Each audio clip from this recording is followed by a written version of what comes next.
Pleasure is always to be joined by the brewmaster and co-founder of Sawdust City Brewing Company, Sam Corbeil. I was just complaining to Sam about how I've had a very long day. I imagine you've had a pretty long day as well. As we're recording this on Friday, some things have opened up. I was actually driving through Grimsby, Ontario earlier today, Sam, and I saw human beings sitting on something called a patio.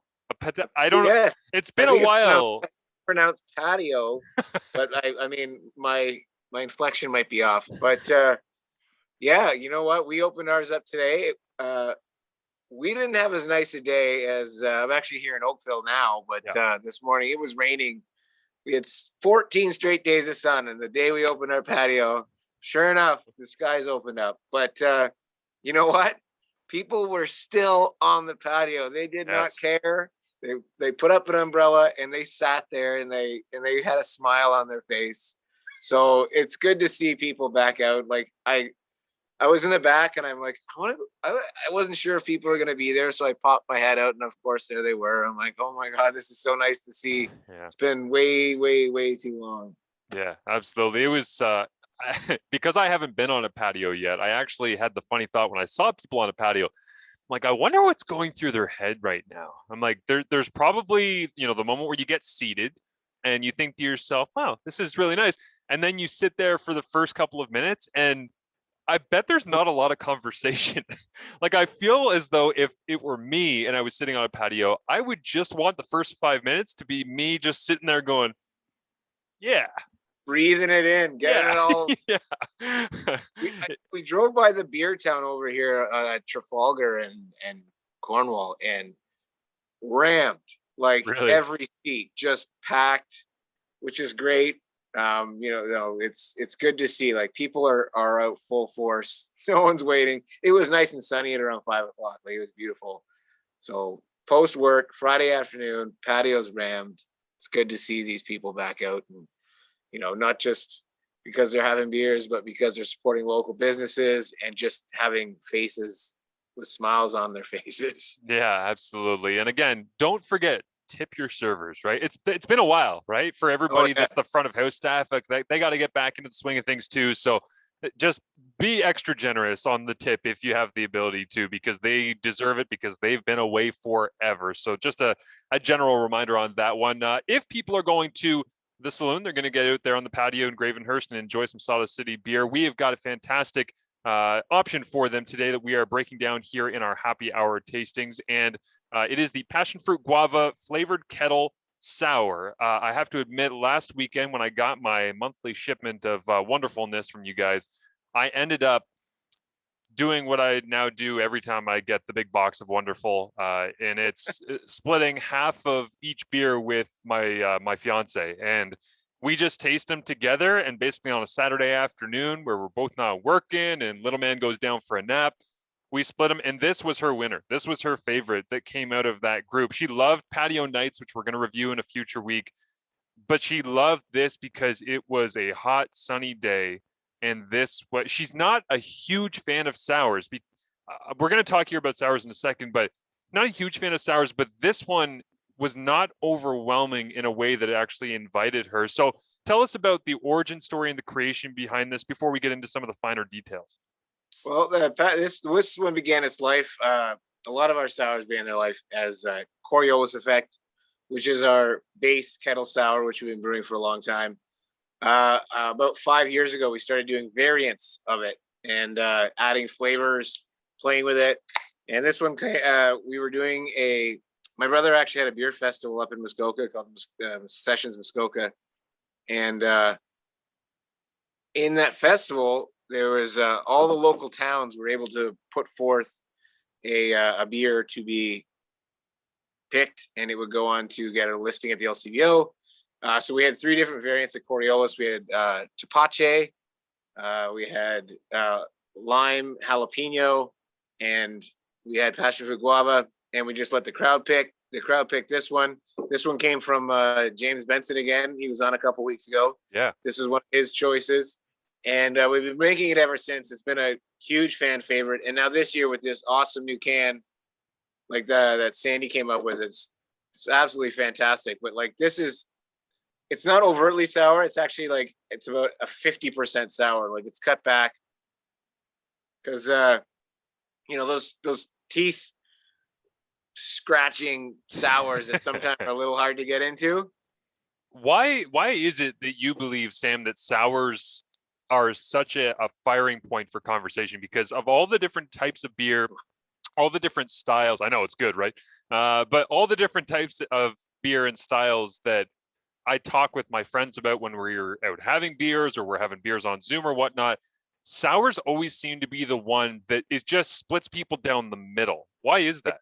It's pretty divisive. It's it is an experience that some people like. Not everyone likes eating warheads or sour keys. Right. Like I my sister-in-law just crushes these things. I'm like, I don't like them at all. But sour beers, I think it's that, the acidity, of course, it's polarizing.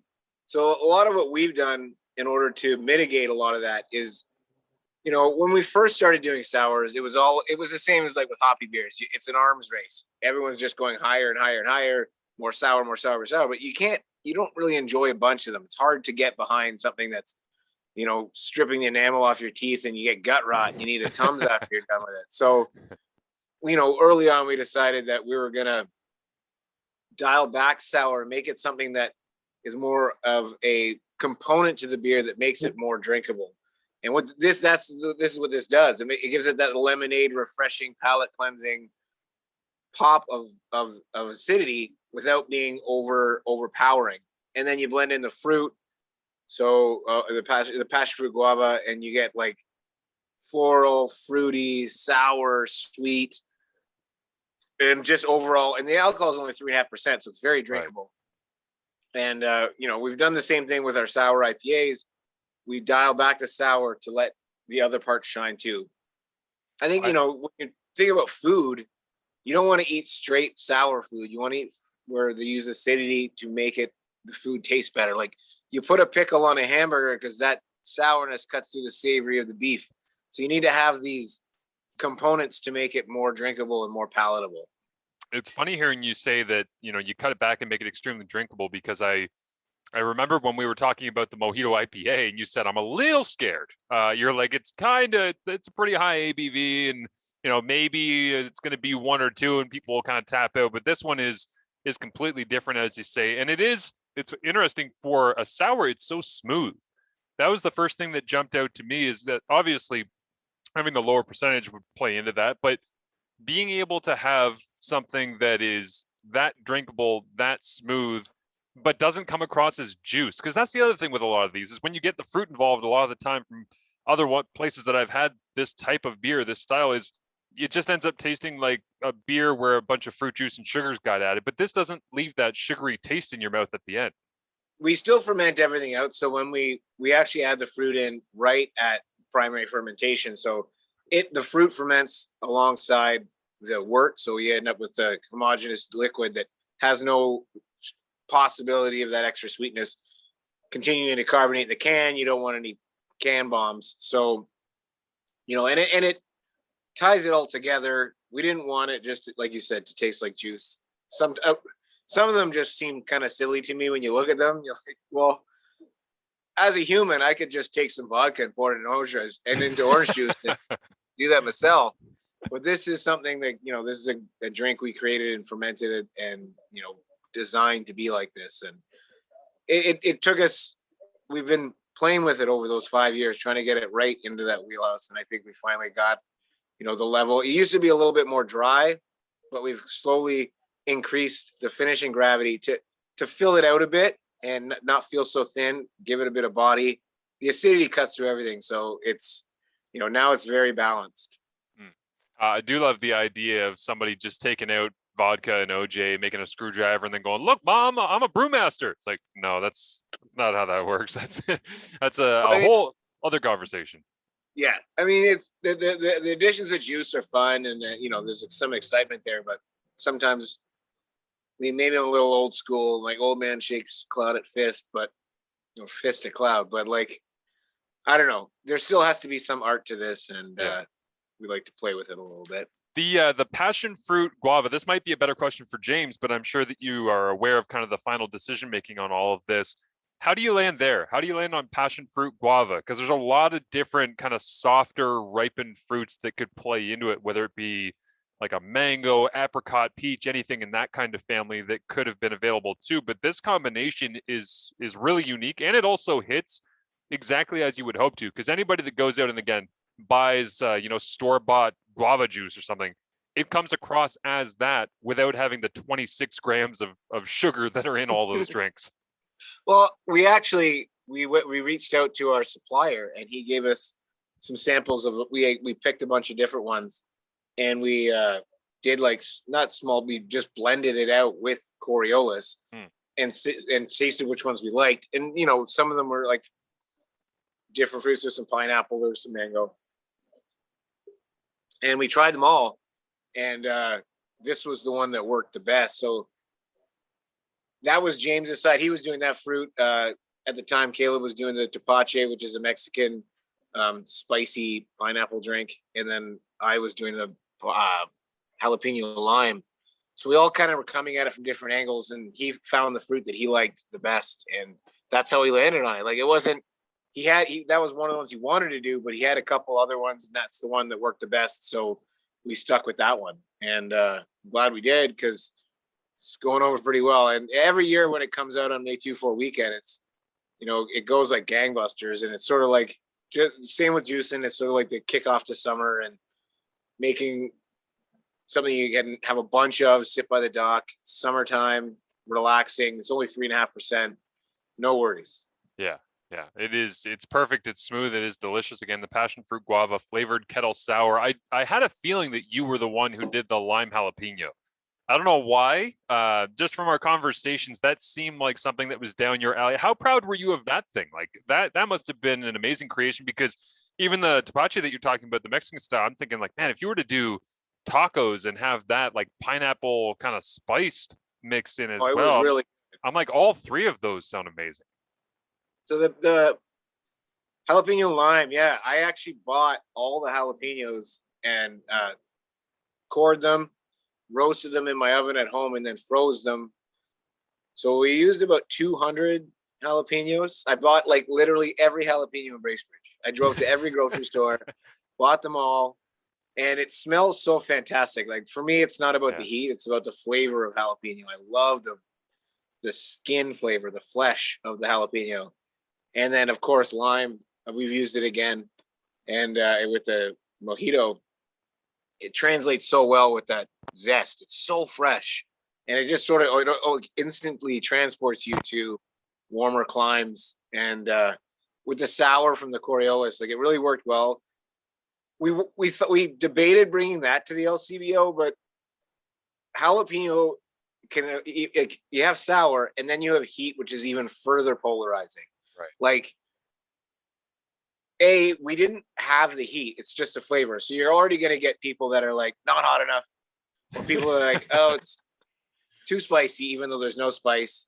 So we were like, let's just stay away from it. Fruit is what, you have to give at the LCBO level. It has to be something that's accessible and will translate into people buying it. As much as we like the idea of jalapeno lime, we just thought it would be too even further divisive on the shelf. So we stuck with that. And this year we're doing those 3 new variants, the pineapple Scotch bonnet, which is even hotter, and then blueberry lavender. And actually this last week, we traveled to the lavender farm in just outside of Greenwood, Ontario, and visited this lovely couple that they're retired and they've opened this lavender farm. And when I first called them, they were like, oh, please don't tell them what farm you're getting it at, because we just can't handle any more people. There's so many people. We're just 2 old people running this. We got, like, I guess during COVID, they got overrun with people from the city traveling to their lavender farm. So like, I promised I won't tell anyone, but they were so nice and sweet. And they sort of told us their story. They drove us around their farm and learned all about lavender, which was great. So that's going to be the blueberry lavender one coming. And then salted mango as well. So more flavors, more playing around. And what a good lineup, honestly. And I feel like such a loser constantly saying this to you guys, but like, peel back the curtain for a second. There's a reason why I wanted to partner up with you guys and why I wanted to have these conversations. It's because I knew that you guys were doing fun, creative things. And it's so much fun to hear you say, like, we got heat over here. We got the relaxing lavender mixed with the blueberry. We got the mojito IPA. We got the, it's just like, there's no matter what you want, there's something different. I love that about what you guys are doing. Yeah, we want to keep it fun and exciting. Like, it's hard these days because there's so many breweries and so many excitement happening, and you sort of try to stay above the fray, or at least be in the fray, because there's just, it's an exciting time in Ontario craft beer. There's so many great breweries, and um, a lot of my peers are just amazing brewers, and it's great to like just be a part of this. And you always got to bring your A game. So when the competition's super steep, you always got to be there, and it's refreshing to be able to do that and be in an environment that allows you to do that. It's exciting. It's very exciting. Absolutely. The last one that I'll ask you for this edition of our Sawdust City Happy Hour Tasting Sam, as it's always fun with you, is you were talking about the arms race of IPAs and bitterness and then sours. And has there ever been an arms race on heat? Like, because when you mentioned like coring it out, all the jalapenos and stuff, and I'm wondering because my fiance made a dish, I forget what it was last week, but she made something on the weekend, and for some reason she used jalapenos and she did not de-seed them. And I said to her, I'm like, that's a really bad decision. You do realize you have to de-seed these, right? Because she doesn't like heat all that much. I like heat, but even for myself, I had whatever she had made with some of the seeds in. I'm like, yep, way too hot. So the idea of ratcheting it up to be wild and wacky and crazy and trying to set people's mouths on fire, has that happened? There has, to a lesser extent, because I don't think it's as accessible. A lot of people are like, I love hot things, I just can't handle it. Like, I break out in sweats, and I I sweat when I eat barbecue chips. Like, it's crazy. So in the States, they had Ghostface Killa, which had geez, what's the really hot, the ghost pepper. Oh wow, really? Yeah. And like, I remember I was in Colorado at a craft brewers conference, and I was walking down the street with my buddy, and he had one. And I was just, maybe I'd had a couple, and I kind of walked up and I just grabbed his beer and I went to drink, and he's like, no, don't. And I just took like a huge swig, and I just remember thinking, I have made a horrible mistake. But the guys at Wellington are doing one called Raked Over, which is they have a habanero IPA, which is super hot as well. They do a lot of fun things. It's there. It's just, I don't think it's like the hops or the sour, because it's very niche. Yeah. Like, I think people like the heat, but when you're drinking it, there's kind of that juxtaposition. You're drinking to cool down, but then there's this heat. And we had done one when we opened our very first weekend at Sawdust City. I did a cask of our Golden Beach Pale Ale, and I put in 3 Scotch bonnet peppers. I just put them in. I just cut them in half and put them in. And it was undrinkable. It was so hot. And we called it the sand on the beach is too hot. Like, as soon as you put it to your lips, you take a sip, and then your lips were just on fire. You could not drink a pint of it. It was unbearable. So it can be so overwhelming that it's unpleasant. And I don't think you want that unpleasant. So now we go for the balance, like, get the flavor. I love hot sauce. I love pineapple Scotch bonnet combination and hot sauce. And that's why I wanted to make this beer, but also to see if I could do it without bringing this unbearable level of heat, but with the wonderful flavor of Scotch bonnets. Yeah. So it's there. It's just, I don't know, maybe someday if everyone like, have you noticed all of a sudden everyone's making these crispy hot chicken sandwiches? Like, all the fast food places right now have these, basically they're mimicking the Nashville hot chickens, hot chickens. Right. So I guess it's coming into the mainstream. So maybe. Never say never, right? I think that's the lesson, and people might be interested in it more. It might be a trend that's on its way up as well. And you guys are pretty good at reading those trends, obviously. So I laugh hearing your story about grabbing the beer and realizing you made a horrible decision, because I was at a NASCAR race at Watkins Glen. I must have been 5-6 years ago. And there was these guys at the campsite, because you camp on the inside of the track, which is the best. because everybody's just having beers the entire weekend because you never leave the track. You pack in everything that you want for the weekend on Friday, and then you pack up and leave after the race on Sunday. In between then, whatever happens, it's just a 48-hour party basically. But at that NASCAR race, there were guys from Ohio that were across from us that had a camper, and we were just there in a tent, but they were playing cornhole. And so they're going back and forth, and we had seen them playing, and we hadn't really talked. And at one point, it's like, 11:30 at night, and everybody's got these little fires going, and they're all kind of enjoying beers, and music's blaring all over the place. There's 90,000 people who camp inside the track at this race. So you end up like just wandering from village to village of tents and campers and RVs, and these guys across the road being super friendly. They had a bunch of beers. We'd had a bunch of beers. Hey, you guys want some food? Yeah, for sure. Go over there. He goes, yeah, there's some shrimp. We just pulled it off the barbecue. Okay, great. Grab it. And the shrimp was the hottest thing I'd ever tasted. No warning whatsoever. No idea what sauce was on it. I just remember, and even after having a bunch of beers, it's like, maybe your tongue is a little bit toned down. And I took just a little bite, little crunch, immediately went, ooh, and did that face where you kind of like want to drool, and you kind of want to just like let it flop out of your mouth, but you feel rude, so you're like, yeah, these are good. And it was unmistakable. I think I immediately just like grabbed a twisted tea and shotgunned it or something like that. I'm not sure.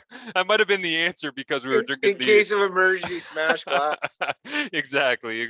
But thankfully, no emergency needed for this guy. Again, it's Passionfruit Guava. It's the flavored kettle sour. It is fantastic. Again, you can get it on sawdustcitybeer.com as well. And make sure you're listening to our podcast where you can get special promo codes to be able to get the hookup there and enjoy some more Sawdust City beer as we head into the warmer weather. The sun will shine at the saloon and on the Sawdust patio soon. I promise, Sam. Indeed. Awesome. Well, thanks again, Marshall. Appreciate it. Cheers.